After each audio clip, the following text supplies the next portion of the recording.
Hey guys, thanks for tuning in to another video on ForgottenWeapons.com. I'm Ian McCollum, and I'm here today at the IMT, the Institute of Military Technology, taking a look at what is really the first iteration of 223 HK roller delayed rifle. And this is actually an H&R gun. This is a Harrington Richardson T223.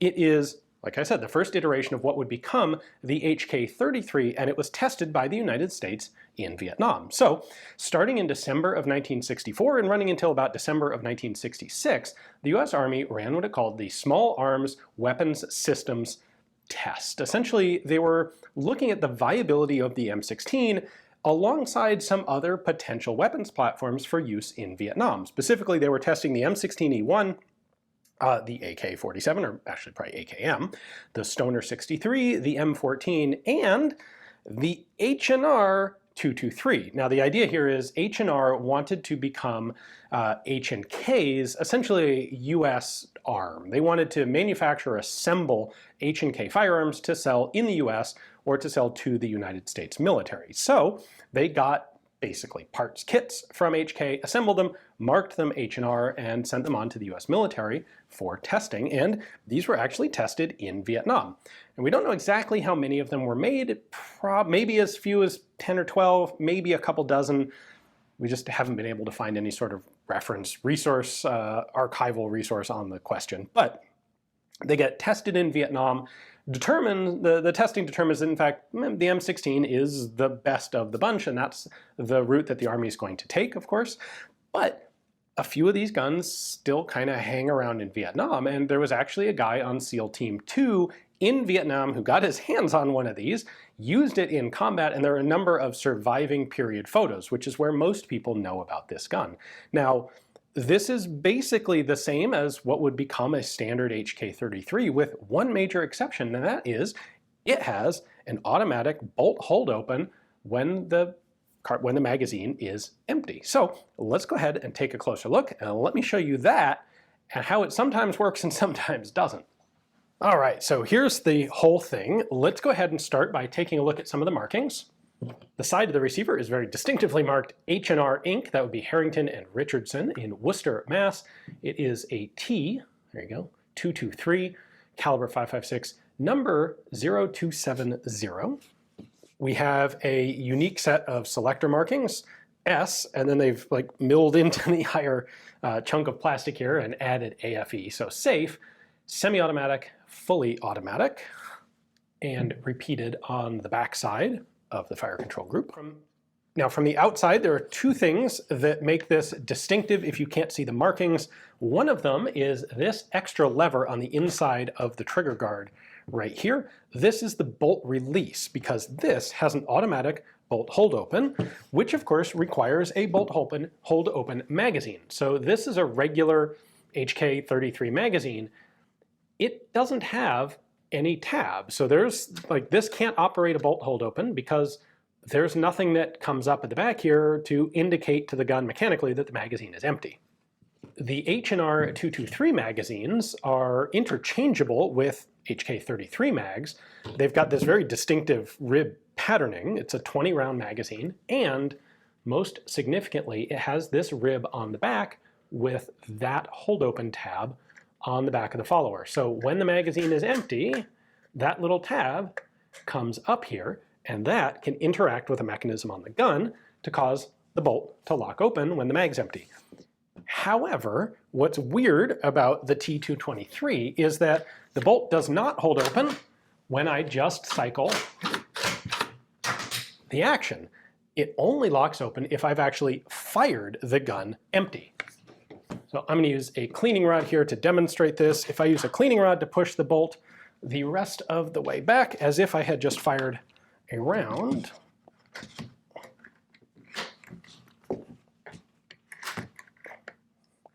there we go.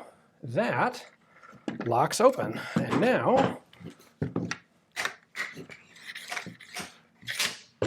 charging handle goes forward, bolt is locked open. Now I can use this release button to drop the bolt.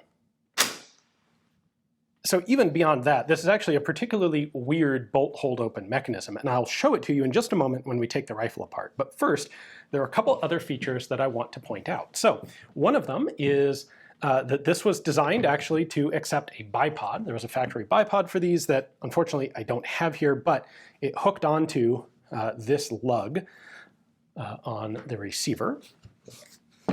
This was very much an early prototype sort of gun, and it's the barrel is about 2 inches shorter than a standard G3 barrel, and what they did for a handguard was to just cut down a G3 handguard. So this is an early G3.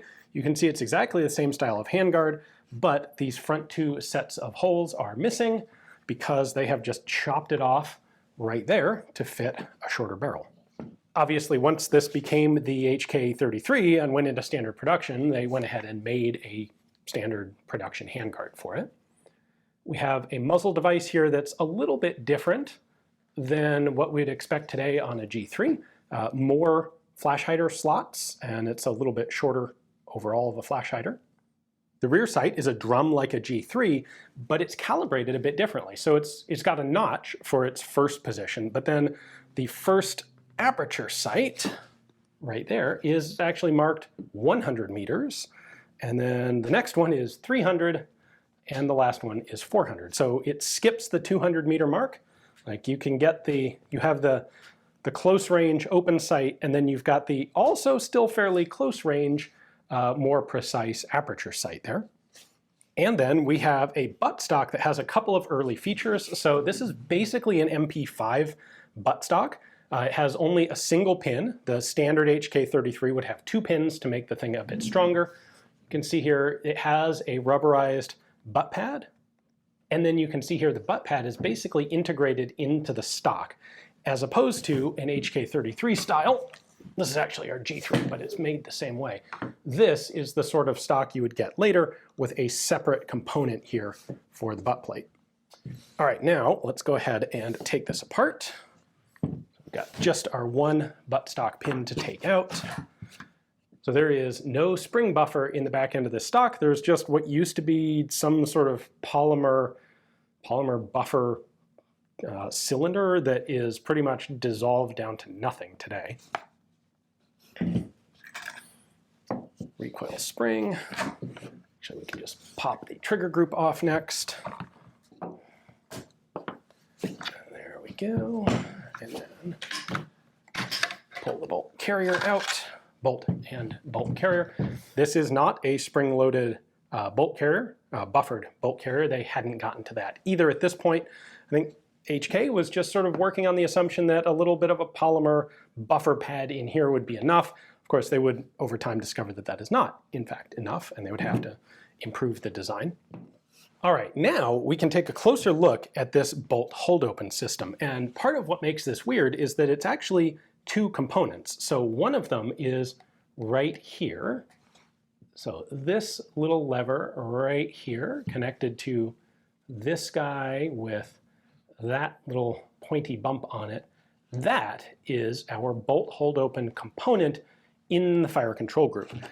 This is another very early HK33 sort of prototype, and you can see it doesn't have that lever at all. Now, both of these have hammers that are actually cut away so as not to interfere with that bolt hold open lever. You can see right there, if it weren't cut away, this lever would get in the way of the hammer. Then we also have the second half of the mechanism up here inside the magazine well of the rifle. So this is the component that actually interacts with the magazine. So if I look at this from the back, if I put the magazine in, you can see that this piece comes backwards. So there it is with the magazine out. There you go. This moves just slightly backward, and there is a little tiny metal tab right there sticking out vertically in this orientation. That tab interacts with this lever. So normally what happens is when the bolt travels back and forth, it runs over this lever, and that's fine because it's spring-loaded and it just pops up and down like this and doesn't do anything to interfere with the bolt. However, When the magazine is empty, that little tab in the magazine well connects to that little finger right there, and it holds this lever in place and prevents it from moving. Once that happens, when the bolt comes back here, it can't actually push this lever down, and so that tab ends up locking the bolt open, sitting right there in between the bolt carrier and the bolt head. If that lever can move up and down, then no problem, the bolt continues to cycle as normal. But if that lever is locked in place, that stops the bolt and holds it open. Then, of course, we have our bolt release lever. What that does is manually push this lever up, which disconnects it from the finger in the magazine well and allows the bolt to drop closed. So what's interesting here is because it's this little pointy bit that determines where the bolt gets held open, the decision to have this operate when the gun is fired on the last round on an empty magazine, but not have it work when the gun's manually cycled, when you use the charging handle to manually lock the gun open, that was a very deliberate choice. And honestly, thinking about it, it does make sense. If you have, you don't need the bolt hold open here to do administrative functions on the gun. If you need to lock it open to run a chamber brush through the gun or clear a malfunction or something, well, you've already got the hold open notch here with your charging handle, and it does that role just fine. It's there because you need some way to administratively hold the bolt open on the G3 that this is derived from. However, if the gun would automatically lock open based on some mechanism in the trigger group, every time you manually cycled it open, you would end up in this position where you'd have the gun locked open simultaneously by two separate things, and it could actually be a bit confusing or overly complicated for guys just operating the gun. In this case, if you run the gun dry, the only thing you have to do is pop the magazine, put in a loaded magazine, and hit the bolt release. You never have to touch the charging handle. The bolt will lock open when it fires the last round. When you hit this release, it chambers the first round from the new magazine and you're good to go.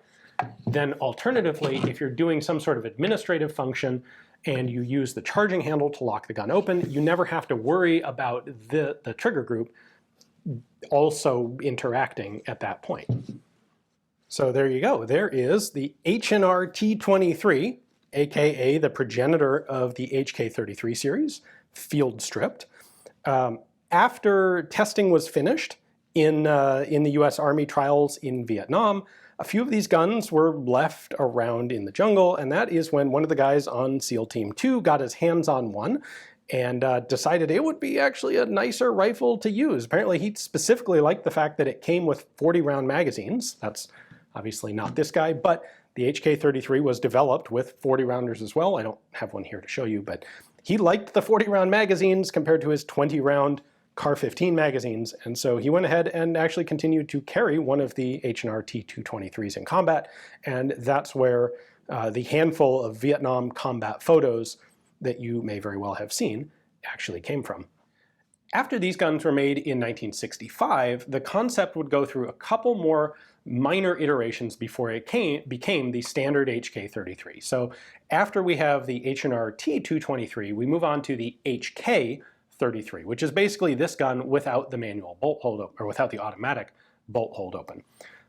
Some testing of that, some prototypes, and then it becomes the HK33, marketed far and wide and adopted by actually a surprising number of countries. Not so many like tier 1 NATO militaries, but a lot of what you might call literally the third world countries. But this is the H&R 223 is where the project actually starts. So these are extremely rare today. I only know of a couple still in existence, and most of those aren't even actually complete. It was really cool to get a chance to take a look at this one with all of its features intact and its original magazine to show to you guys. So big thanks to IMT, the Institute of Military Technology, for that opportunity. Hopefully you guys enjoyed the video. Thanks for watching. Are you totally sick of having to sit through YouTube's ads on videos like this? Well, you could pay YouTube for YouTube Premium, or you could join the Forgotten Weapons Patreon and help support Forgotten Weapons at the same time that you get completely ad-free videos from me.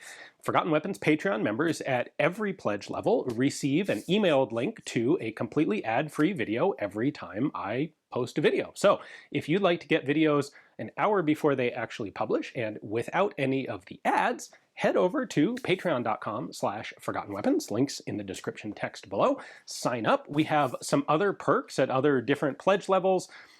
Things like being able to submit questions for the monthly Q&A video, and at the $20 pledge level, getting early access to videos as soon as I actually upload them, which is typically 3 to 4 weeks before they publish. So if you want to help support Forgotten Weapons, if you want to get rid of all of the ads in your Forgotten Weapons video feed, and maybe get some other cool perks as well, check it out. There might be something there for you. Thanks.